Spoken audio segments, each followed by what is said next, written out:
সমস্যা। প্রত্যেকের জীবনেই সমস্যা আসা যাওয়া করে, আর প্রত্যেক মানুষ সমস্যা আসার পর তার সমাধান খুঁজতে উঠে পড়ে লাগেন। কিন্তু যখনই সমস্যার সমাধান হয়ে যায়, আমরা সুপ্রসন্ন হয়ে যাই এবং অসাবধানও হয়ে যাই। আমাদের মনে হয় যে আমরা সম্পূর্ণরূপে সমস্যার অন্ত করেছি, কিন্তু কোথাও না কোথাও একটা ছোট্ট বীজ রয়েই যায়, আর সেই বীজ আমাদের অসাবধানতার ছত্রছায়ায় বড় হতে থাকে, আর তারপর মহা সংকট হয়ে আবার আমাদের উপর আক্রমণ করে। এই সংকট যে কোনো রূপে আসতে পারে, কোনো শত্রুর রূপেও আসতে পারে, বা কোনো মহামারীর রূপেও আসতে পারে।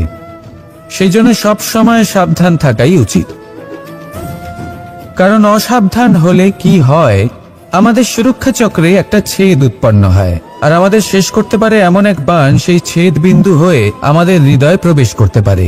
তাই যে কোনো সমস্যার সমাধান করুন, জয়ী হন, উৎসব পালন করুন, কিন্তু সাবধানে থাকবেন।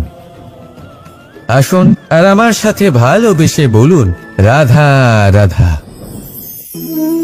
কর্ম, ধর্ম আর কর্তব্য, এই তিনটি একে অপরের সাথে জড়িত, আর অনেক সময় এই তিনটি পালন করতে করতে আমাদের সেই ব্যক্তির সামনে গিয়ে দাঁড়াতে হয়, তার বিরুদ্ধেই যেতে হয়, যাকে আমরা সব থেকে বেশি ভালোবাসি। কিন্তু সেইখানে এই যুদ্ধ কোনো ব্যক্তিগত যুদ্ধ থাকে না, এ হলো কর্ম, ধর্ম আর কর্তব্যের যুদ্ধ।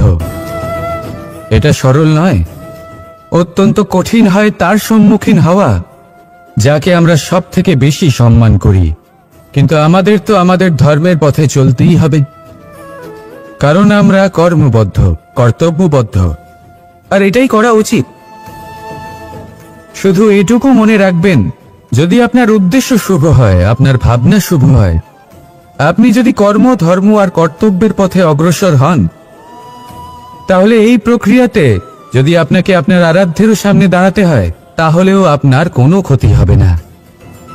তাহলে আসুন আর আমার সাথে ভালোবেসে বলুন, রাধা রাধা। মানুষের কোন বিষয়ে অহংকার থাকে? সময়, ক্ষমতা, শরীর আর সম্পত্তি। আর এই চারটেই সর্বদা সঙ্গে থাকে না। কি বিচিত্র ব্যাপার! আপনি নিজেই দেখুন, সময় আজ ভালো হলেও কাল অবশ্যই খারাপ হতে পারে। ক্ষমতা আজ আপনার থাকলেও কাল তা নাও থাকতে পারে। এই শরীরটা তো নশ্বরই বটে। যত আপনি বার্ধক্যের দিকে অগ্রসর হবেন, দুর্বল হতে থাকবেন, সৌন্দর্য ক্ষীণ হতে থাকবে। আর সম্পত্তি আজ আপনার, কাল অন্য কারোর হয়ে যাবে। আর এই সমস্ত নশ্বর জিনিসে মন কেন্দ্রীভূত করতে করতে ব্যক্তি ভুলে যান সেই বিষয়গুলি যা সর্বদা আপনার সাথে থাকবে, আপনার ঢাল হবে, আপনার সম্বল হয়ে থাকবে। আর তা হল আপনার স্বভাব, বুদ্ধি, সৎসঙ্গ আর খাঁটি সম্পর্ক। নিজের স্বভাব শীতল রাখুন, কর্মে বুদ্ধির পরিচয় দিন, সর্বদা ভালো মানুষের সাথে সময় কাটান, আর খাঁটি সম্পর্ক সর্বদা পালন করুন। জীবনে সর্বদা সুখী হবেন। রাধা রাধা। আমরা কর্ম করি, আর সেই কর্ম অনুসারে আমাদের তার ফল প্রাপ্ত হয়। এখন এই কর্ম আরো শ্রেষ্ঠ হতে থাকে, আমরা আরো প্রেরিত হতে থাকি। তার জন্য আমরা বড় বড় জ্ঞানীদের থেকে প্রভাবশালী, প্রেরণাদায়ক ব্যক্তির সাথে দেখা করার চেষ্টা করি, দেখা করিও। নিজের কর্মের বিষয়ে বিচার করি, আলোচনা করি, তাই তো? কারণ আমাদের কাজ দেখে তাতে বিশেষ মতামত সামনে থাকা ব্যক্তিই দিতে পারে। কিন্তু এই পুরো চক্রতে সংসারের সব থেকে গুরুত্বপূর্ণ ব্যক্তির সাথে কথা বলতে আমরা ভুলেই যাই। আপনি কি জানেন সংসারের সব থেকে গুরুত্বপূর্ণ ব্যক্তি কে? স্বয়ং আপনি, হ্যাঁ আপনি সে। আপনি জীবিত আছেন, তাই এই সংসার জীবিত আছে। আপনি হলেন আপনার সমস্ত কর্মের কেন্দ্র। তাই এবার থেকে প্রতিদিন একটু সময় নিজের জন্য বের করে নিজের সাথে কথা বলুন। নিজেকে বুঝুন, নিজের কর্মকে বুঝুন। কিছু প্রশ্ন আসবে, কিছুর উত্তর পাবেন। আরো কিছু প্রশ্ন আসবে যার উত্তর আপনি অবশ্যই পাবেন, কিন্তু এটা করবেন অবশ্যই, নয়তো আপনি এই সংসারের সব থেকে গুরুত্বপূর্ণ ব্যক্তির সাথে দেখা করার সুযোগই হারিয়ে ফেলবেন। এবার বলুন, আপনি কি এরকম চাইবেন? রাধা রাধা, প্রেম, ঘৃণা, এই দুই হলো একই শব্দ। কিভাবে? দেখুন না, দুটোতেই আড়াই অক্ষর রয়েছে। দুটোই হলো সেই অনুভূতি যা আমাদের মনের সাথে জড়িত, আর এই দুই অনুভূতির সাথে জড়িত মানুষ আমাদের জন্য গুরুত্বপূর্ণ। পার্থক্য শুধু এটাই যে প্রেম পায় সম্মান আর ঘৃণাকে করা হয় অবজ্ঞা। এরকম কেন? কারণ প্রেম হলো সেই অনুভূতি যেখানে মানুষ সবকিছু দিয়ে দিতে চায়, সবকিছু লুটিয়ে দিতে চায়।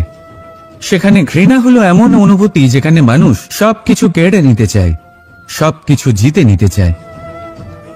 তাও প্রেমের অনুভূতি কখনো আপনাকে হারতে দেয় না, আর ঘৃণার অনুভূতি কখনো আপনাকে জিততে দেয় না। এবার কি করবেন আপনি? একটাই জীবন, ঘৃণার সাথে বাঁচবেন নাকি প্রেমের সাথে? আমি তো প্রেমকেই চয়ন করব। রাধা রাধা। পাওয়া এবং হারিয়ে ফেলা, এই দুই হলো জীবনের অভিন্ন অঙ্গ। আমরা যেমন কিছু পেয়ে থাকি, তেমন কিছু হারিয়েও থাকি। কিছু স্বপ্ন সার্থক হয়, আবার কিছু লক্ষ্য অপূর্ণই থেকে যায়। জীবনে এটা হয়েই থাকে, প্রত্যেকের জীবনেই এটা হয়ে থাকে। কিন্তু কারোর সাথে দেখা হলে আমরা কি ধরনের কথা বলি? আমরা সেই কথাই বলি যা আমরা হারিয়েছি। নিজেও দুঃখ পাই, আবার সামনের মানুষটাকেও দুঃখ দিই। তার থেকে অন্যরকম কিছু করার চেষ্টা করুন, ধনাত্মক চিন্তা করার চেষ্টা করুন। মন সেদিকেই দিন, স্মরণ শুধুমাত্র তাকেই করুন, গুরুত্ব তাকেই দিন যিনি আপনার কাছে রয়েছেন। যিনি আপনার কাছে নেই তার আশায় কষ্ট কেন পাচ্ছেন আপনি? সেগুলিকেই প্রাধান্য দিন যা আজ এখন বর্তমানে আপনার কাছে রয়েছে। যেমন আমি কংস মামাকে স্মরণ করি না, যিনি আমার ছেলেবেলা নষ্ট করে দিয়েছেন। আমি স্মরণ করি আমার যশোদা মাকে, আমার বলরাম দাদাকে, আমার রাধাকে, যারা আমার জীবনকে ভরিয়ে তুলেছেন। আপনিও ঠিক এটাই করুন, আর আমার সাথে ভালোবেসে বলুন, রাধা রাধা। কথায় বলা হয়, জীবনে ভালোবাসাই হলো সুখের মূল। এটা সত্য। এবার প্রশ্ন হলো এটাই যে এই ভালোবাসা কার সাথে করা উচিত? যদি আপনি কিছুক্ষণের জন্য সুখ পেতে চান, তাহলে ভালোবাসুন নিজের রুচি মতো। যদি আপনি কিছুদিনের জন্য সুখ পেতে চান, ভালোবাসুন নিজের বন্ধুদের। যদি আপনি কয়েক মাসের জন্য, কয়েক বছর বা অনেক বছরের জন্য সুখী হতে চান, তাহলে ভালোবাসুন নিজের পরিবারকে, মাতা পিতা, নিজের সন্তান, স্বামী স্ত্রী, নিজের আত্মীয়দের। কিন্তু যদি আপনি চিরকালের জন্য সুখী হতে চান, তাহলে ভালোবাসতে হবে শুধু নিজের কর্মগুলিকে। কারণ সম্পর্ক যেমনই হোক না কেন, কখনো না কখনো ভেঙে যাবেই। এই সংসার হলো এমনই যে যাদের সঙ্গ আমরা পাই, তাদের সঙ্গ একদিন ত্যাগ করতে হয়। শুধু কর্মই হলো এমন এক সঙ্গ যা কখনো আপনাকে ত্যাগ করবে না। আপনার মৃত্যুর পরেও এই কর্ম আপনাকে বাঁচিয়ে রাখবে। তাই সবসময় মনে রাখবেন, এই কর্ম ধর্ম মনে করে পালন করা উচিত।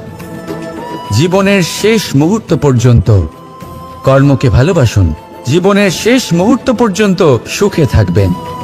আর আমি তো সবসময় বলি, শুধু কর্ম করতে থাকো, ফলের চিন্তা করো না।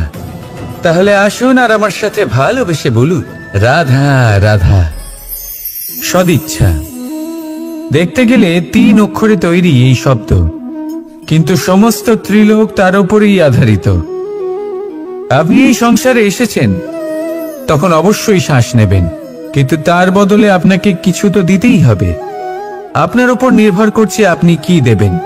কি দেবেন এই সংসারকে, এই সমাজকে, নিজের পরিবারকে, আর তার বদলে কি নেবেন? যশ নাকি অপযশ? দেখুন, এক ছিল রাবণ, যে কিনা সমুদ্র পার করল সীতাকে অপহরণ করার জন্য, আর এক ছিলেন রামচন্দ্র, যিনি সমুদ্র পার করেছিলেন, সেতু বানিয়ে গিয়েছিলেন সীতাকে ফিরিয়ে নিয়ে আসার জন্য। দুজনেই সমুদ্র পার করেছিলেন, শুধু পার্থক্য ছিল সদিচ্ছাকে বোঝার, লক্ষ্যের। অনেক মানুষের যাত্রা একরকম হতেই পারে, কিন্তু আনন্দ তখনই লাভ করবেন যখন লক্ষ্য শুভ হবে, মহান হবে। এই লক্ষ্য দিয়ে এই সংসারের কল্যাণ হবে এবং মানুষের সম্মান হবে। যদি আপনার সংকল্প উচিত হয়, তাহলে আপনার লক্ষ্য উচিতই হবে, নয়তো শুধুমাত্র বিনাশ হবে। আর উচিত এটাই হবে যে বিনাশের হাত থেকে যেন নিজেকে বাঁচানো যায়, কি বলেন? তাই জীবনে যে লক্ষ্য স্থির করছেন, মনে রাখবেন তা যেন শুভ লক্ষ্য হয়। যদি এরকম হয়, তাহলে আপনার যাত্রা, আপনার জীবন দুটোই শুভময় হবে। আসুন আর আমার সাথে ভালোবেসে বলুন, রাধা রাধা।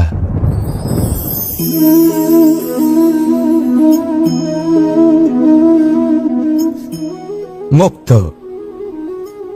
এই মুক্তই সবাইকে মোহিত করে দেয়, নিজের দিকে আকর্ষিত করে। অত্যন্ত সুন্দর, গোল, শুভ্র। মুক্ত দ্বারা নির্মিত আভূষণ, তা হয়তো সে মুকুটই হোক বা কোনো স্ত্রীর অলংকার, তাকে আরো সুন্দর করে তোলে, তাকে আরো সুন্দর দেখতে লাগে। এবার এই মুক্তকে এত সুন্দর দেখার জন্য কত কষ্ট সহ্য করতে হয়, তা কি কখনো আপনি ভেবেছেন? এই মুক্ত ঝিনুক থেকে বের করা হয়, ঝিনুক যা কিনা সমুদ্রের তলদেশে থাকে। ওকে কত কষ্ট সহ্য করতে হয়, জলের চাপ সহ্য করতে হয়, সমুদ্রের স্রোত সহ্য করতে হয়। এই ঝিনুককে এত কষ্ট সহ্য করতে হয়, এই মুক্তকে এত কষ্ট সহ্য করতে হয়, তারপরে এর রূপ এত সুন্দর হয়। যদি আপনিও আপনার পরিশ্রমের সৌন্দর্য, নিজের পরাক্রমের সৌন্দর্য এই সংসারে প্রকাশিত করতে চান, তাহলে আপনাকেও কষ্ট সহ্য করতেই হবে। তাই জীবনে যখনই সংকট আসবে, বিপদ আসবে, সমস্যা আসবে, তখন একে সুযোগ হিসেবে গ্রহণ করুন। কারণ এই বিপদের সাথেই লড়াই করে আপনি মুক্তর মতোই পরিশুদ্ধ হয়ে উঠবেন। তাহলে আসুন আর আমার সাথে ভালোবেসে বলুন, রাধা রাধা। যখনই আমরা কথা বলি জলরাশির বিষয়ে, যখন আমরা তুলনা করি, তখন আমাদের খুব ভালো লাগে মিষ্টি সরোবর, পুকুর, নদী। আর আমরা অপেক্ষা করে থাকি সাগরের জন্য, সমুদ্রের জন্য। কেন করি? কারণ এই সাগর, এই সমুদ্র, এ হলো অত্যন্ত বিশাল আর ভয়ানক। এর জলও কিন্তু নোনতা, যা আমরা পান করতে পারি না। কখনো ভেবে দেখেছেন এই সমুদ্রের অন্তরে এই নোনতা জল, এই নোনতা ভাব, এটা আসে কোত্থেকে?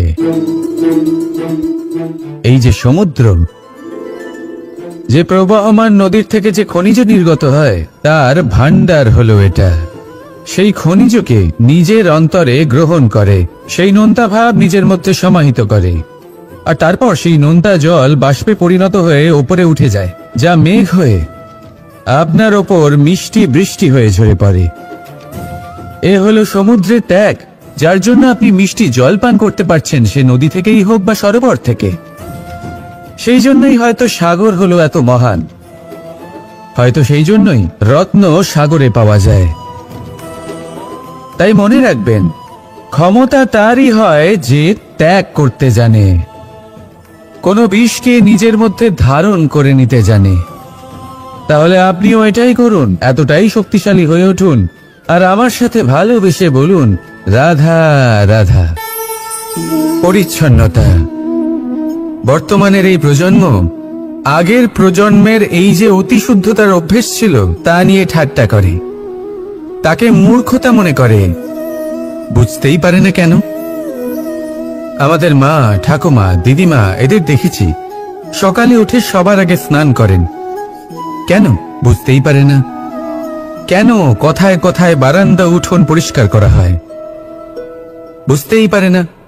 অনেক মানুষজন এটাকে ধার্মিক এবং অন্ধবিশ্বাস বলে, কিন্তু যদি আমি আপনাকে সত্যি কথা বলি, প্রত্যেক ধর্ম বিজ্ঞানসম্মত। প্রত্যেক কাজের পেছনে বৈজ্ঞানিক সত্যতা লুকিয়ে রয়েছে, কিন্তু প্রত্যেক মানুষ সেই নিয়ে কতটা ভাবেন, কতটা বোঝেন আর কি পদক্ষেপ নেন তা হলো আলাদা এবং অত্যন্ত গুরুত্বপূর্ণ, কিন্তু তা হলো বিজ্ঞানসম্মত। আজও যখন আমি আগে বাড়ি যাই, মা সবার আগে আমার হাত পা ধুয়ে দেন, তারপর সবকিছু। তাই আপনি পরিচ্ছন্ন থাকুন, তাহলে আপনি সুস্থ থাকবেন। তখনই আপনার মনে ভক্তিভাব আসবে, তখনই এই সমগ্র সংসারকে সামলানোর শক্তি অর্জন করতে পারবেন।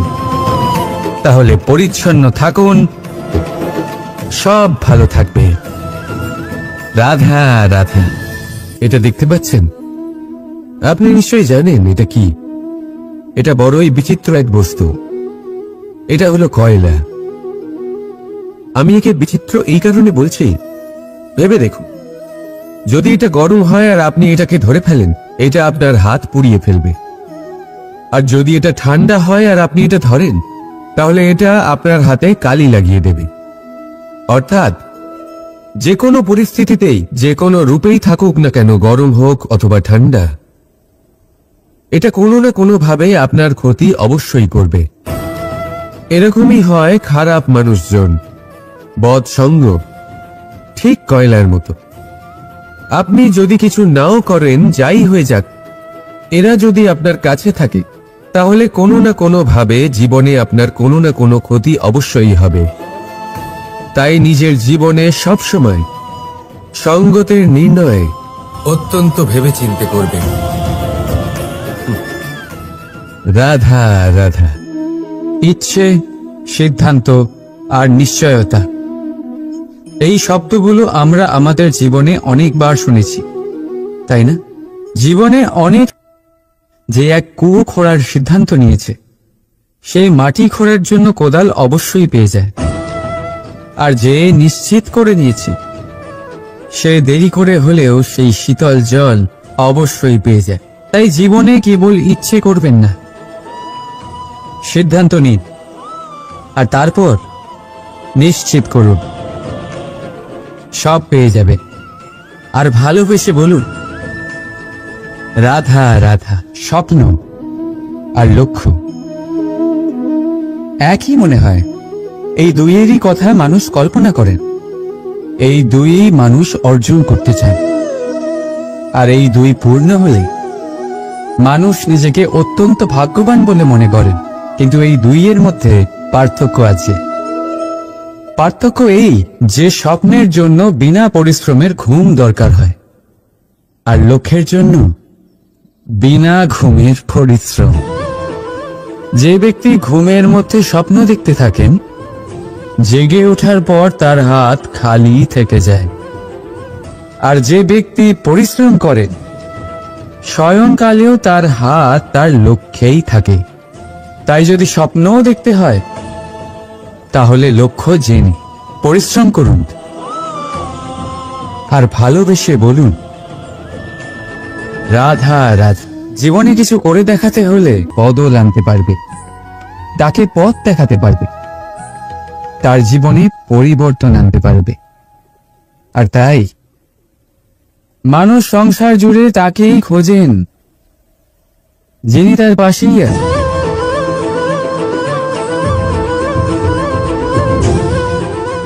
বলুন তো কে? যদি কেউ আপনার জীবন বদলাতে পারে, তবে তাকে আয়নায় দেখুন। আপনি নিজেই সে যে নিজের জীবন বদলাতে পারে, নিজেই নিজের পথপ্রদর্শক হতে পারে, জীবনে বদল আনতে পারে, পরিবর্তন আনতে পারে। তাই চিনুন নিজের অন্তরের শক্তিকে, আর এটা বিশ্বাস করুন যে এই সংসারে আপনার থেকে বেশি শক্তিশালী আর কেউ নেই। জীবন বদলে যাবে আপনার। আর অন্ধবিশ্বাস নয়, আত্মবিশ্বাসের হাত ধরুন, আপনার সমস্যা আপনা থেকেই দূর হয়ে যাবে। তাই ভালোবেসে বলুন, রাধা রাধা। প্রদীপ জ্বালানোর কাজ বড়ই আনন্দদায়ক। উজ্জ্বলতার এই শিখা যেন আত্মার মধ্যে গিয়ে মনে উল্লাস ভরে দেয়।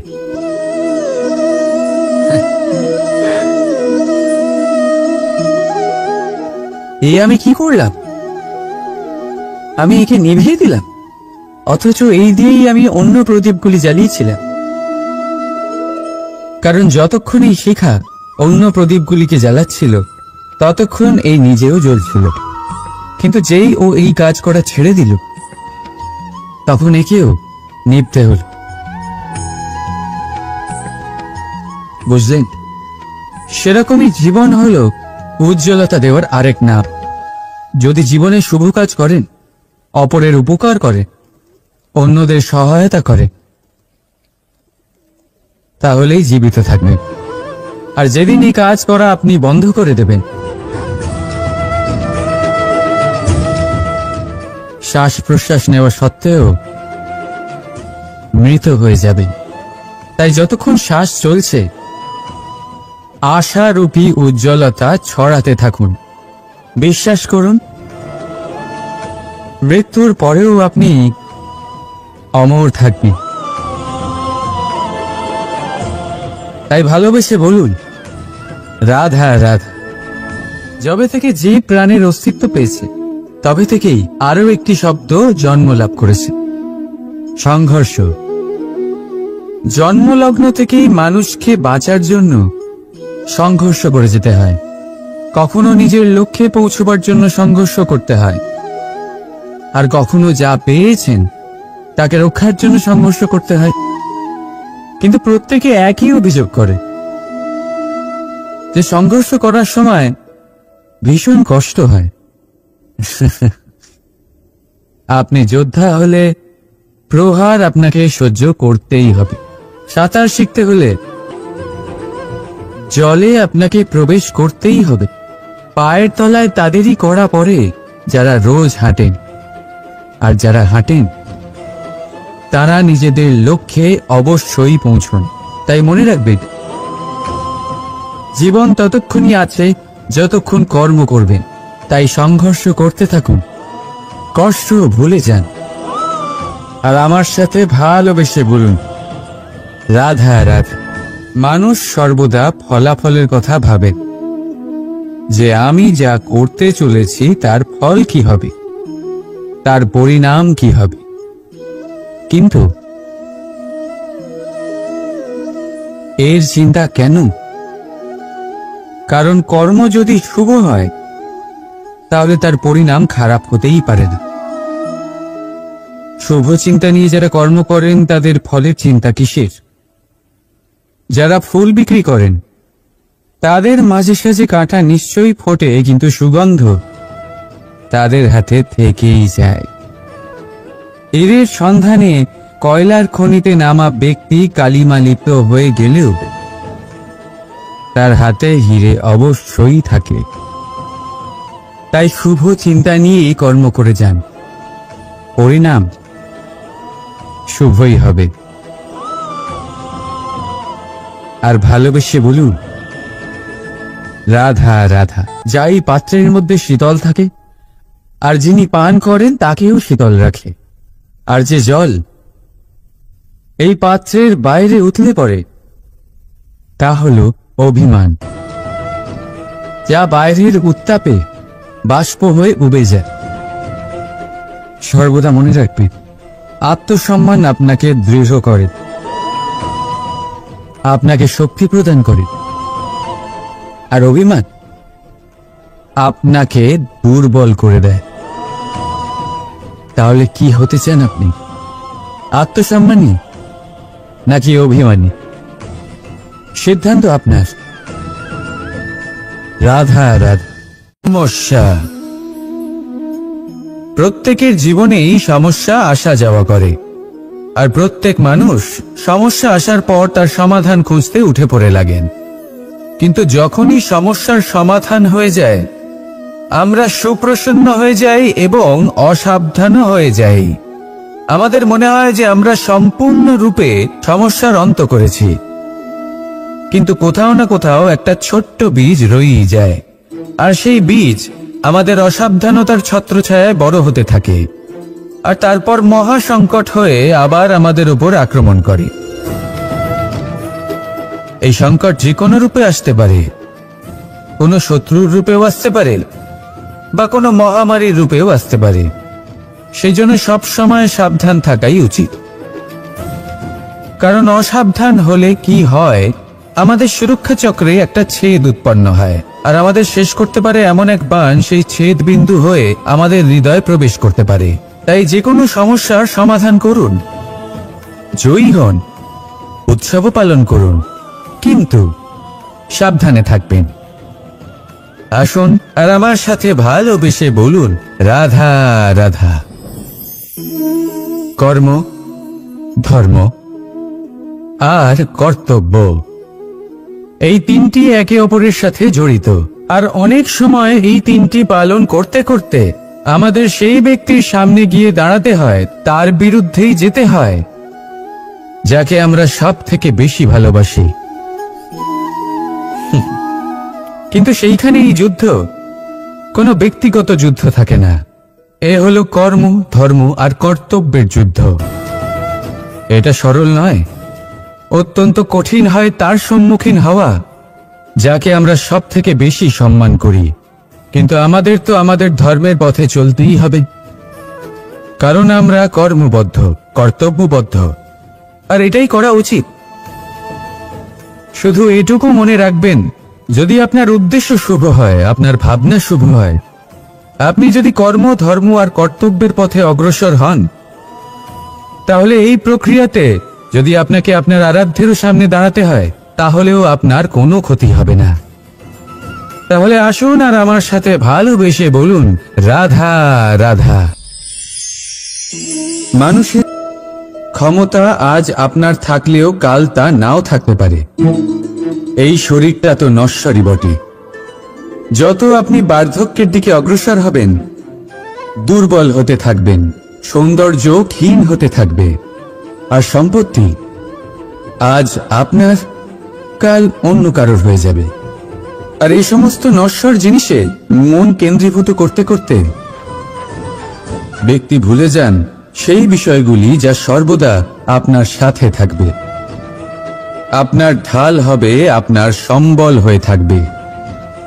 আর তা হল আপনার স্বভাব, বুদ্ধি, সৎসঙ্গ আর খাঁটি সম্পর্ক। নিজের স্বভাব শীতল রাখুন, কর্মে বুদ্ধির পরিচয় দিন, সর্বদা ভালো মানুষের সাথে সময় কাটান, আর খাঁটি সম্পর্ক সর্বদা পালন করুন। জীবনে সর্বদা সুখী হবেন। রাধা রাধা। আমরা কর্ম করি, আর সেই কর্ম অনুসারে আমাদের তার ফল প্রাপ্ত হয়। এখন এই কর্ম আরো শ্রেষ্ঠ হতে থাকে, আমরা আরো প্রেরিত হতে থাকি। তার জন্য আমরা বড় বড় জ্ঞানীদের থেকে প্রভাবশালী, প্রেরণাদায়ক ব্যক্তির সাথে দেখা করার চেষ্টা করি, দেখা করিও। নিজের কর্মের বিষয়ে বিচার করি, আলোচনা করি, তাই তো? কারণ আমাদের কাজ দেখে তাতে বিশেষ মতামত সামনে থাকা ব্যক্তি দিতে পারে, কিন্তু এই পুরো চক্রতে সংসারের সব থেকে গুরুত্বপূর্ণ ব্যক্তির সাথে কথা বলতে আমরা ভুলেই যাই। আপনি কি জানেন সংসারের সব থেকে গুরুত্বপূর্ণ ব্যক্তি কে? স্বয়ং আপনি। হ্যাঁ, আপনি সে। আপনি জীবিত আছেন, তাই এই সংসার জীবিত আছে। আপনি হলেন আপনার সমস্ত কর্মের কেন্দ্র। তাই এবার থেকে প্রতিদিন একটু সময় নিজের জন্য বের করে নিজের সাথে কথা বলুন, নিজেকে বুঝুন, নিজের কর্মকে বুঝুন। কিছু প্রশ্ন আসবে, কিছুর উত্তর পাবেন, আরো কিছু প্রশ্ন আসবে যার উত্তর আপনি অবশ্যই পাবেন, কিন্তু এটা করবেন অবশ্যই, নয়তো আপনি এই সংসারের সব থেকে গুরুত্বপূর্ণ ব্যক্তির সাথে দেখা করার সুযোগই হারিয়ে ফেলবেন। এবার বলুন, আপনি কি এরকম চাইবেন? রাধা রাধা, প্রেম, ঘৃণা, এই দুই হলো একই শব্দ। কিভাবে? দেখুন না, দুটোতেই আড়াই অক্ষর রয়েছে। দুটোই হলো সেই অনুভূতি যা আমাদের মনের সাথে জড়িত, আর এই দুই অনুভূতির সাথেই জড়িত মানুষ আমাদের জন্য গুরুত্বপূর্ণ। পার্থক্য শুধু এটাই যে প্রেম পায় সম্মান আর ঘৃণাকে করা হয় অবজ্ঞা। এরকম কেন? কারণ প্রেম হলো সেই অনুভূতি যেখানে মানুষ সব কিছু দিয়ে দিতে চায়, সব কিছু লুটিয়ে দিতে চায়। সেখানে ঘৃণা হলো এমন অনুভূতি যেখানে মানুষ সবকিছু কেড়ে নিতে চায়, সবকিছু জিতে নিতে চায়। তাও প্রেমের অনুভূতি কখনো আপনাকে হারতে দেয় না, আর ঘৃণার অনুভূতি কখনো আপনাকে জিততে দেয় না। এবার কি করবেন আপনি?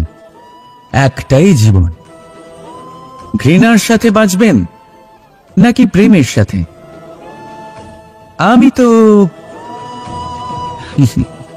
প্রেমকেই চয়ন করব। রাধা রাধা। পাওয়া এবং হারিয়ে ফেলা, এই দুই হলো জীবনের অভিন্ন অঙ্গ।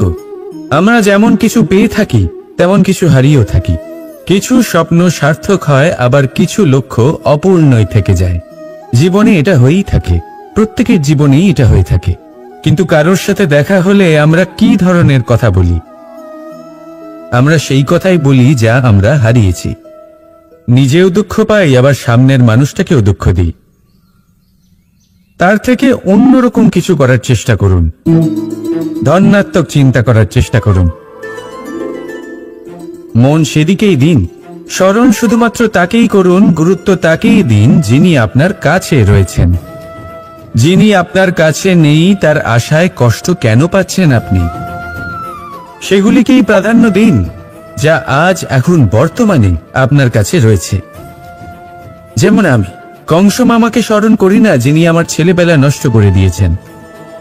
আমি স্মরণ করি আমার যশোদা মাকে, আমার বলরাম দাদাকে,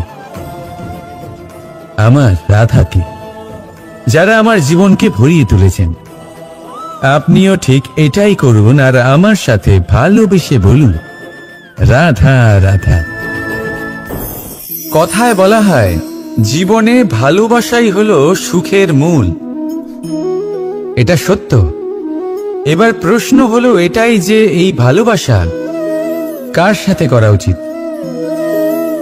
যদি আপনি কিছুক্ষণের জন্য সুখ পেতে চান তাহলে ভালোবাসুন নিজের রুচি মতো। যদি আপনি কিছুদিনের জন্য সুখ পেতে চান ভালোবাসুন নিজের বন্ধুদের। যদি আপনি কয়েক মাসের জন্য, কয়েক বছর বা অনেক বছরের জন্য সুখী হতে চান তাহলে ভালোবাসুন নিজের পরিবারকে, মাতা পিতা, নিজের সন্তান, স্বামী স্ত্রী, নিজের আত্মীয়দের। কিন্তু যদি আপনি চিরকালের জন্য সুখী হতে চান তাহলে ভালোবাসতে হবে শুধু নিজের কর্মগুলিকে। কারণ সম্পর্ক যেমনই হোক না কেন কখনো না কখনো ভেঙে যাবেই। এই সংসার হলো এমনই যে যাদের সঙ্গ আমরা পাই তাদের সঙ্গ একদিন ত্যাগ করতে হয়।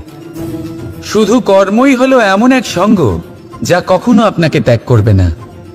আপনার মৃত্যুর পরেও এই কর্ম আপনাকে বাঁচিয়ে রাখবে।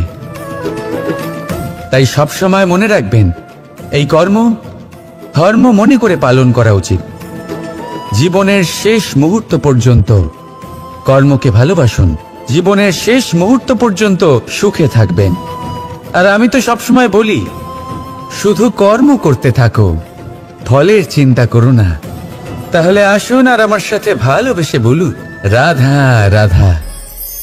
সদিচ্ছা দেখতে গেলে 3 অক্ষরে তৈরি এই শব্দ, কিন্তু সমস্ত ত্রিলোক তার উপরেই আধারিত।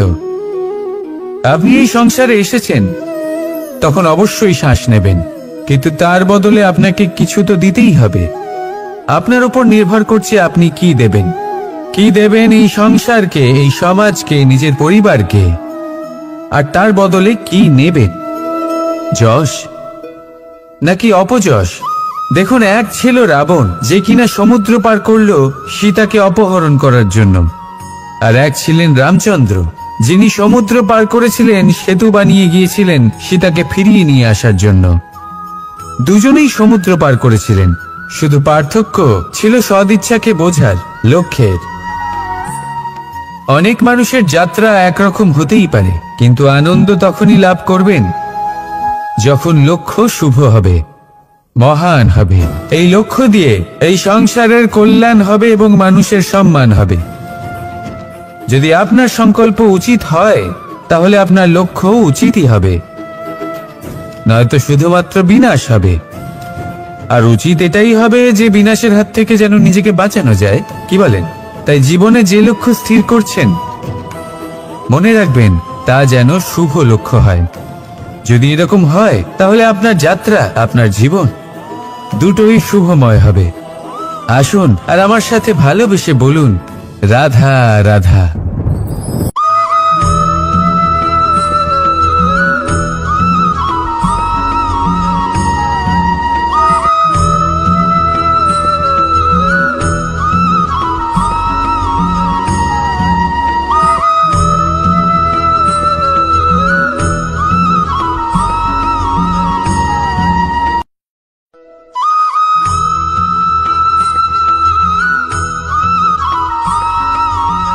এই সংসারে সবথেকে বেশি কোমল বস্তু হলো রেশম।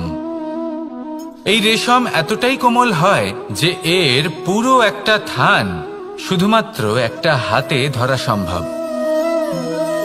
কখনো ভেবে দেখেছেন এই রেশম কিভাবে হয়? একটি কীট তার লালার দ্বারা উৎপন্ন হয়। এই কীট সেই রেশমকে পাক দিতে থাকে, পাক দিতেই থাকে, আর আস্তে আস্তে তার মধ্যেই জড়িয়ে পড়ে। শেষে ওর এই সুন্দর অমূল্য সৃষ্টি রেশমের জন্য এই কীটগুলিকে এই কবচের সাথেই ফুটন্ত জলে ফেলে দেওয়া হয়। এই সংসারে যদি আমাদের স্বপ্ন এই সংসারের দুঃখ হরণ করার জন্য, এই সংসারে সুখ বিতরণ করার জন্য হয়, তবেই আমাদের প্রগতি সম্ভব।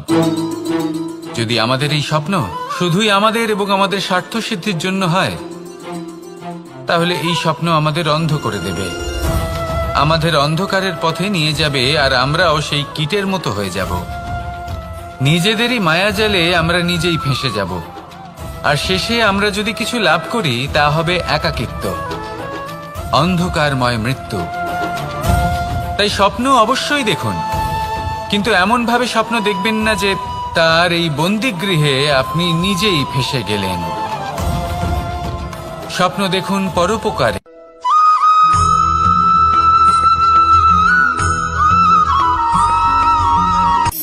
শক্তি শক্তি অর্জন করা এতটা কঠিন নয় যতটা শক্তি লাভ করার পরে সেই শক্তি সামলানো কঠিন হয়। কারণ যেই মানুষ শক্তি লাভ করে তার মনে গর্ববোধ জন্মায়, জন্মায় অহংকার, জন্মায় জেদ। তাই শক্তি প্রাপ্ত করার সাথে বিনম্র থাকাও অত্যন্ত আবশ্যক। আর এটা আমাদের শেখা উচিত বৃক্ষের থেকে। বৃক্ষ যা আমাদের ফল দেয়, বৃক্ষ যা যত ফল দেয় ততটাই ঝুঁকে যায়। আমরা পাথর মারি ওই বৃক্ষের থেকে ফল প্রাপ্ত করার জন্য। সেই পাথরের মার সহ্য করেও বৃক্ষ আমাদের ফল দেয়। কোনো গর্ববোধ নেই, কোনো অহংকার বোধ নেই, আর সেই জন্য এই বৃক্ষের পুজো করা হয়। এটাই হলো মাহাত্ম্য শক্তির সাথে বিনম্রতার। যদি এই শক্তি সৃজন করে থাকে, সাহায্য করে থাকে, সম্বল হয়ে থাকে, তবেই সেই শক্তি উপযুক্ত। আর নয়তো সেই শক্তি একদিন আপনাকে আসক্ত অবশ্যই করবে। তাহলে শক্তি অবশ্যই অর্জন করুন, কিন্তু তার সাথে সেই শক্তি সামলানোর মতো বিবেকও আপনাকে অবশ্যই জাগ্রত করতে হবে। তাহলে আসুন আমার সাথে ভালোবেসে বলুন, রাধা রাধা।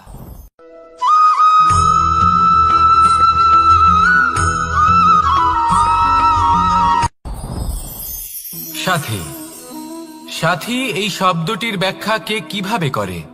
মিত্র, সখা, বন্ধু। কিন্তু অর্থ একটাই, তিনি যিনি আপনার সঙ্গী হন আর তিনি যার সাথী আপনি হন। এবার সব থেকে বড় প্রশ্ন হলো এটাই যে তিনি কে হতে পারেন যাকে আপনি আপনার সাথী বলে মেনে নিতে পারেন, নিজের সখা, নিজের মিত্র, নিজের বন্ধু মেনে নিতে পারেন। আপনার সাথী হলেন তিনি যিনি দুঃখের সময় আপনার পাশে থাকবেন, আপনার হাত ধরে থাকবেন। আপনার সাথী হলেন তিনি যার হাত আপনি নিজের সুখের দিনে ধরে থাকবেন। সেই সাথীরই হাত ধরুন যিনি দুঃখে সবসময় আপনাকে সাহায্য করার জন্য তৎপর হয়ে থাকেন, আপনার পাশে থাকেন, আর যাকে সুখের দিনে আপনি আপনার সাথে রাখতে পারেন। আর যখন আপনার সাথে আপনার এই সাথী থাকবে তখন আপনি এটা বুঝবেন যে যখন জীবনে দুঃখ আসে তখন এই দুঃখ কমে যায়, সবার মধ্যে ভাগ হয়ে যায়। আর যদি তখন সুখ আসে তাহলে সেটা সবার উপস্থিতিতে আরো বেড়ে যায়। এটাই হলো প্রেম, এটাই হলো ভালোবাসা, এটাই হলো সঙ্গ। যেমন সম্পর্ক আমার আর রাধার মাঝে। তাহলে আসুন আর আমার সাথে ভালোবেসে বলুন, রাধা রাধা।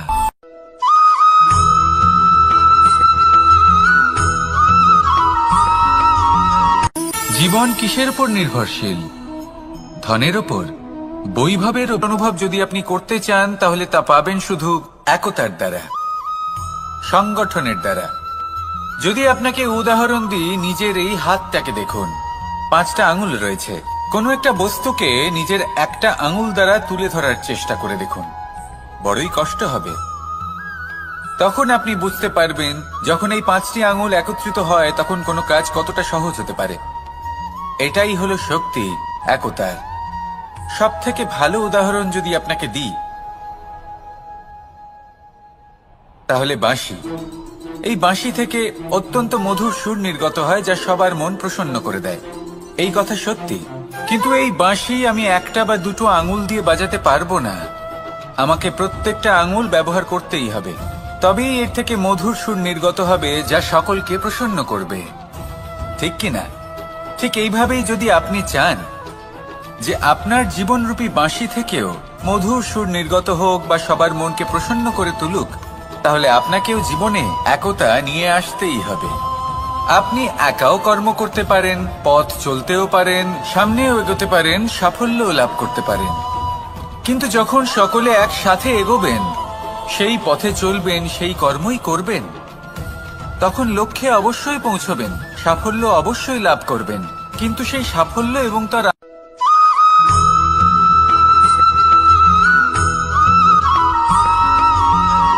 পুরুষার্থ। শাস্ত্রে 4 ধরনের পুরুষার্থের কথা বলা হয়েছে। প্রথম হলো ধর্ম। আপনি কি জানেন এই ধর্ম হলো সেটা যাকে ধারণ করা যেতে পারে, আর ধারণ শুধু সেটাই করা যায় যা পবিত্র। পবিত্র শুধু তাকেই বলা হয় যা নিঃস্বার্থ, যার মধ্যে শাসন করার কোনো ইচ্ছে নেই, যা সরলভাবেই প্রবাহমান, জল এবং বায়ুর মতো।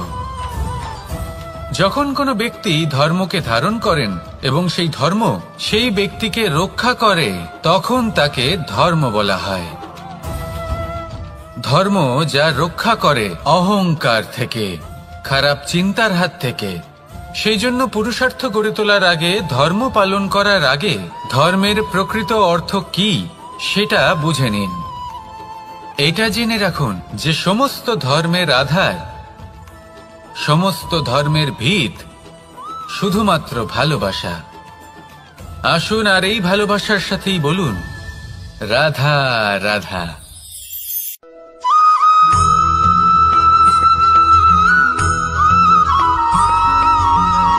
কেউ বলে জীবন খুব ক্ষণস্থায়ী, কেউ বলে জীবন হলো একটা সুন্দর স্বপ্নের মতো, আবার কেউ বলবে জীবন হলো এক কঠোর সত্য। কিন্তু জীবন আসলে কি? জীবন হলো আপনারই প্রতিবিম্ব, একটা দর্পণ। অর্থাৎ আপনি জীবনকে সেইভাবেই পাবেন যেরকম আপনি নিজেকে প্রতিপন্ন করবেন। যদি আপনি দর্পণের দিকে তাকিয়ে হাসেন, তাহলে আপনি সামনে হাসি মুখী দেখতে পাবেন। এবার যদি আপনি গম্ভীর হয়ে থাকেন, তাহলে আপনি একজন রুষ্ট ব্যক্তি দেখতে পাবেন। শেষে সবথেকে বেশি গুরুত্বপূর্ণ হলো আপনার চেষ্টা। আপনাকে সবসময় চেষ্টা করতে হবে যাতে আপনি নিজেকে প্রসন্ন এবং ইতিবাচক মনোভাবে রাখেন। এটা হলো আপনারই উত্তরদায়িত্ব, তাকে পালন করুন। এই মনকে প্রসন্ন রাখুন, এই সংসারকে সুন্দর বলে মনে হবে। আর এই মন প্রসন্ন হয়ে বলবে, রাধা রাধা।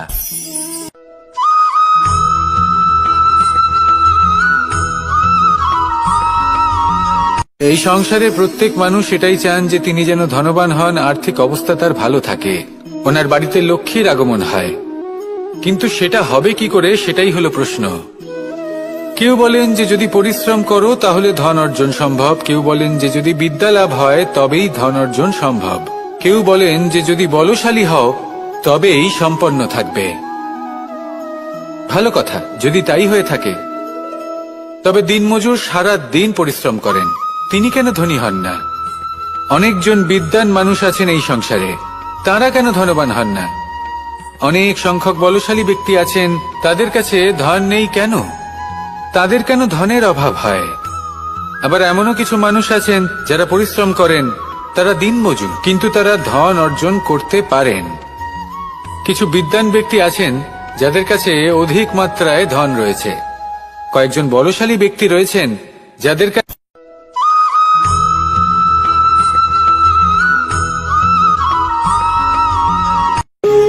যখন মানুষের মৃত্যু হয় তখন কি হয়? অনেক সংখ্যক মানুষ শোক পালন করতে চলে আসেন। যে ব্যক্তি মৃত্যু লাভ করেছেন তার অনেক বস্তু থাকে যেগুলো তার প্রিয়, যেগুলো তিনি ব্যবহার করেছেন, তার শয্যা, তার বস্ত্র, তার আভূষণ, সবকিছু তার থেকে বিচ্ছিন্ন করা হয় এবং খালি হাতে তাকে শ্মশানের উদ্দেশ্যে রওনা করা হয়। আমি আপনাকে এই প্রশ্ন করতে চাই, আপনি এই সংসারে কি অর্জন করেছেন? ধন, সম্পত্তি, বস্ত্র, আভূষণ, এই সবকিছু যে আপনি অর্জন করেছেন, আপনার মৃত্যুর পরে তা আপনার থেকে দূর হয়ে যাবে। এর উত্তর হলো একটাই, আপনার কর্ম। শুধু সেটাই আছে যা একান্ত আপনার, আর শুধু সেটাই এই সংসার থেকে চলে যাওয়ার পরেও সংসারেই জীবিত থাকবে। যদি আপনি দুষ্কর্ম করেন তাহলে এই সংসার আপনাকে একটি অনুচিত উদাহরণ হিসেবে মনে রাখবে যে এই ব্যক্তি খুব পাপী ছিল, অনুচিত কর্ম করতেন। যে পথে তিনি চলেছেন সেই পথে কারোর চলা উচিত নয়। সেখানেই যদি আপনি সৎকর্ম করেন তাহলে সংসার চিরকাল এটাই বলবে যে খুব ভালো মানুষ ছিলেন, সবাইকে ভালোবাসতেন, সবাইকে সাহায্য করতেন, আমার খুব প্রিয় মানুষ ছিলেন। এটাই হলো শ্রেষ্ঠ কর্ম। সেই জন্য জীবনে শুধুমাত্র ধন, সম্পত্তি, আভূষণ এই সব অর্জন করতে গিয়ে নিজের মনোনিবেশ করবেন না। শ্রেষ্ঠ কর্ম করুন। সংসার থেকে চলে যাওয়ার পরেও এই কর্মই এই সংসারে আপনাকে জীবিত রাখবে। আসুন আমার সাথে ভালোবেসে বলুন, রাধা রাধা।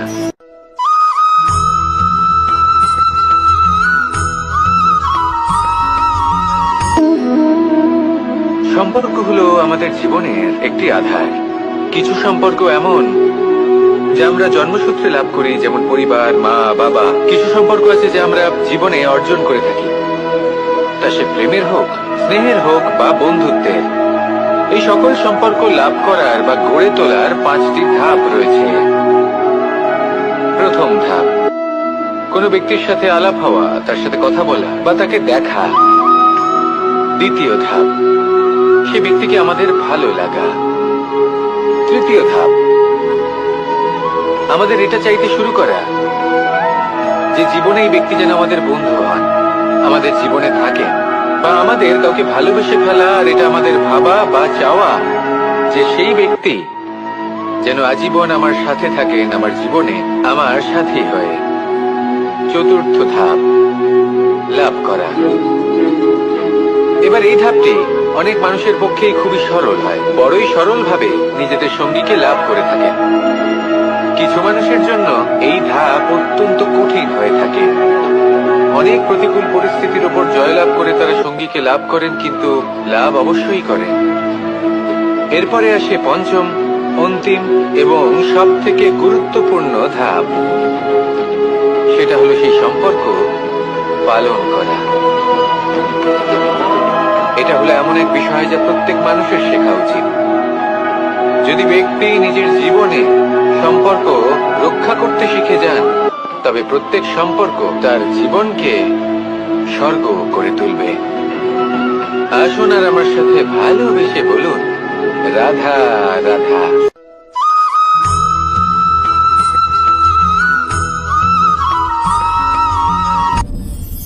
আপনি কি কখনো কোনো জলের ধারা দেখেছেন?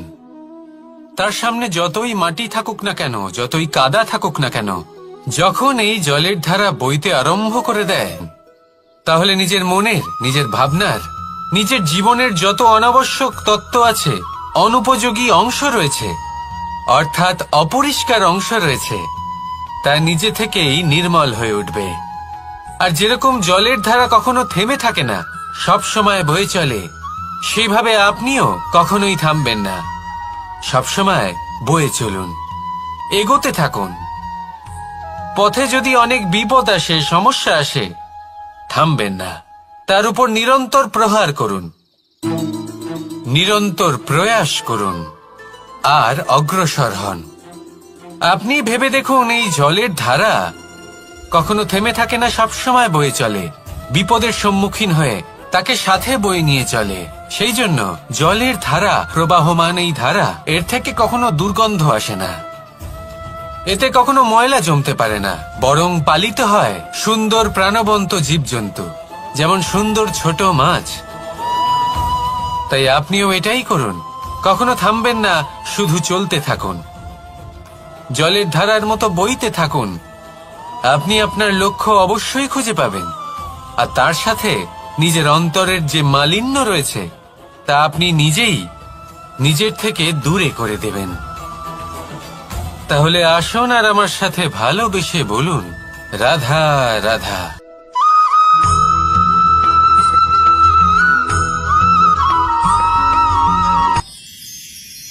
মানুষ তার জীবনে দুই ধরনের পরিস্থিতিকে খুব ভয় পায়। এক, কোনো কারণবশত কারোর সামনে নত হওয়া।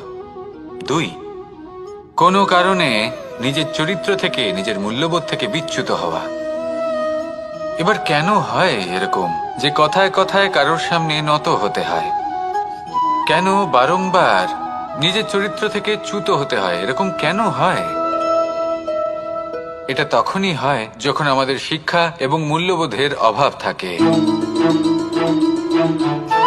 যদি মানুষের মধ্যে প্রকৃত শিক্ষা থাকে, তাহলে এই সংসারে কোনো সময় এবং কারোর সামনেই নত হওয়ার কোনো প্রয়োজন নেই। যদি মানুষের মধ্যে মূল্যবোধ থাকে, তাহলে তাকে নিজের মূল্যবোধ বা চরিত্র থেকে বিচ্যুত হতে হয় না, তা সে যাই হয়ে যাক না কেন। কোনো বালককে যদি জন্ম থেকেই সুশিক্ষার অধিকারী করা হয়, শিক্ষিত করা হয়, মূল্যবোধের অধিকারী করা হয়, তবে সে এই সংসারে এমন কর্ম করবে যাতে সে নিজেকে, নিজের পরিবারকে, সমগ্র সমাজকে গর্বিত করতে পারে। শিক্ষা লাভ করুন, মূল্যবোধ লাভ করুন এবং আমার সাথে ভালোবেসে বলুন, রাধা রাধা।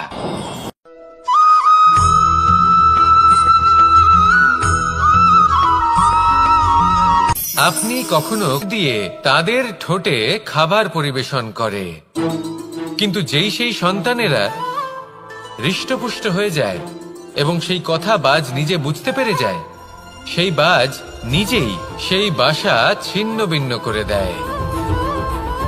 সেই সন্তান যাদের সবেমাত্র ডানা গজিয়েছে, কিভাবে উঠতে হয় তারা জানে না, সেই সন্তানগুলিকে উচ্চতা থেকে ঠেলে দেয়। সেই সন্তান প্রথমে ভয়ভীত হয়ে যায়, তারা সামনে মৃত্যুকে দেখতে পেয়ে ভয়ের কারণে তাদের ডানা ঝাপটাতে থাকে, আর সেই প্রক্রিয়াতেই সেই সন্তানগুলি উড়তে শুরু করে দেয়। এবার এই ঘটনায় আমরা কি শিক্ষা পেতে পারি? এটাই, যদি আপনি মাতা পিতা হন, তাহলে নিজের সন্তানকে অবশ্যই স্নেহ করুন, কিন্তু তাদেরকে নিজের আঁচলের তলায় বেঁধে রাখবেন না। যদি আপনি চান আপনার সন্তান জীবনে উন্নতি করুক, তাহলে নিজের মুঠো থেকে তাদের স্বতন্ত্র করে দিন, এই সংসারে সংঘর্ষ করতে দিন। সেই সন্তান নিজেই বুঝতে পারবে যে জন্মের সময় পাওয়া ডানা কি করে ব্যবহার করতে হয়। আর আপনার চোখের সামনে আপনার সন্তান এই আকাশে উড়তে থাকবে। তাহলে আসুন আমার সাথে ভালোবেসে বলুন রাধা রাধা।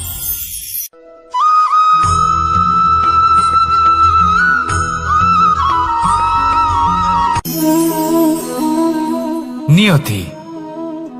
রাধা আমাকে বলে, কৃষ্ণ, যদি তুমি জানো যে নিয়তিতে কি আছে তাহলে তাকে বদলে দাও না কেন? মহাদেব আমাকে বলেন যে শ্রীকৃষ্ণ, যদি আপনি এটা জানেন যে সাম্বের নিয়তি এটাই, তাহলে আপনি তাকে বদলানোর চেষ্টা কেন করেন? কেন? কারণ আমি একজন পিতা, আর পিতার কর্তব্য এটাই, তিনি যেন সম্ভাব্য সব চেষ্টা করেন নিজের সন্তানের মঙ্গলের জন্য। নিয়তি আমি জানি, কিন্তু এটাও আমি জানি যে কর্মের থেকে বড় আর কোনো নিয়তি হতে পারে না। অভিজ্ঞতাও রয়েছে যে কর্মের হাতে নিয়তির এই চক্র বদলে যেতে পারে। তাই জীবনে যদি আপনার কখনো এমন মনে হয় যে এটা তো অসম্ভব, তখনও চেষ্টা করা কখনোই ছাড়বেন না। কে বলতে পারে আপনারই কর্মের কোনো এক বীজ হয়তো নিয়তির চাকায় আটকে গেল আর নিয়তিকে নিজের পথ পাল্টাতে হলো, ঠিক কিনা? সেই জন্য নিয়তিকে ভাগ্য মেনে নিয়ে চুপ করে বসে থাকবেন না। নিজের নিয়তি স্বয়ং নিজের কর্মের দ্বারা নির্ধারিত করুন, কারণ আপনার এই কর্মের ওপরেই আপনার অধিকার রয়েছে, আর এই অধিকারকে নিয়তি অনেক সময় সম্মানও করে। তাহলে আসুন আর আমার সাথে ভালোবেসে বলুন রাধা রাধা।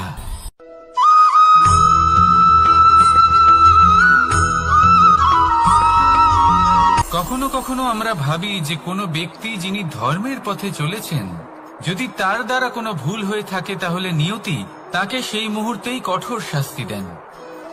কিন্তু সেই সব মানুষ যারা সংসারের সবথেকে বড় অধর্মী, বহু নিকৃষ্ট মানের কাজ করেন, তাদের নিয়তি অনেক সুযোগ দেন। তাদের নিয়তি এরকম কঠোর প্রহার করেন না। এই ভাবনা কখনো না কখনো মনে আসেই। ভেবে দেখুন কেন? আসলে জীবনকে বেশিরভাগ মানুষ একভাবেই দেখে থাকেন, বিভিন্ন স্তরে একে দেখা উচিত। এবার আপনি বলুন, এই সংসারে কোনো অধর্মী কখনো প্রেরণার উৎস হতে পারেন? কখনোই নয়। যে মানুষ নিজের আত্মাকে মলিন করে ফেলেছেন, তিনি এই সংসারকে কিভাবে প্রেরণা যোগাবেন? উনি নিজেই বুঝতে পারেন না কোনটা করা উচিত, ধর্ম কোনটা। তাই নিয়তি তাকে একটা সুযোগ দেন, এটা বোঝার সুযোগ দেন যে কোনটা উচিত, কোনটা ধর্ম। সুযোগ দেন নিজের বিবেক জাগিয়ে তোলার, তাকে সুযোগ দেন নিজের অন্তরাত্মার ডাক শোনার। যখন তাতেও কাজ হয় না, তখন নিয়তির কাছে একটাই পথ বাকি থাকে, আর তা হল মহাবিনাশ। মহাবিনাশ হয়তো দেরিতেই আসতে পারে, কিন্তু তা অবশ্যই আসবে। আর যখন মহাবিনাশ আসে, তখন মহাবিনাশের যন্ত্রণা সমগ্র মানব জীবনের যন্ত্রণার থেকে অনেক বেশি হয়। এই কথাটা সবসময় মনে রাখবেন। আর অন্যদিকে যে মানুষ ধর্মের পথে চলছেন, তার দ্বারা যদি কোনো ভুল হয়ে থাকে, তখন নিয়তি তার পরীক্ষা নেন। কিছুক্ষণের জন্য মানুষের মনে হতে পারে নিয়তি তাকে কঠোর শাস্তি দিয়েছেন।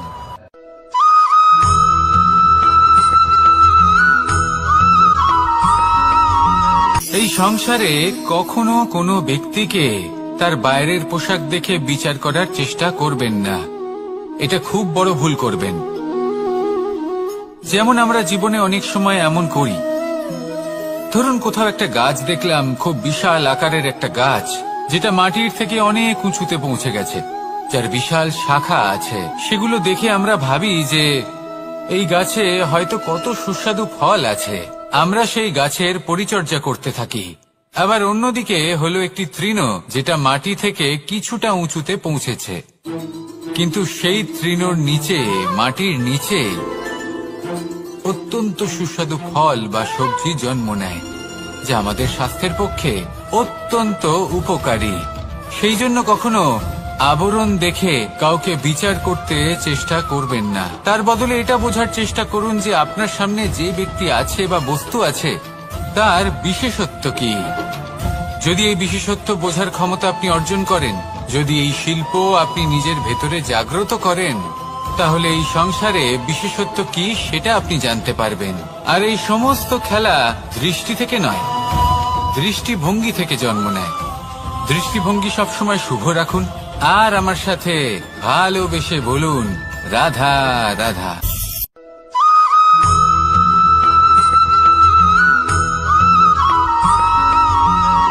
পুরুষার্থ। শাস্ত্রে 4 ধরনের পুরুষার্থের কথা বলা হয়েছে। প্রথম হলো ধর্ম। আপনি কি জানেন এই ধর্ম আসলে কি? আপনার কি মনে হয় ধর্ম আসলে কি? কোনো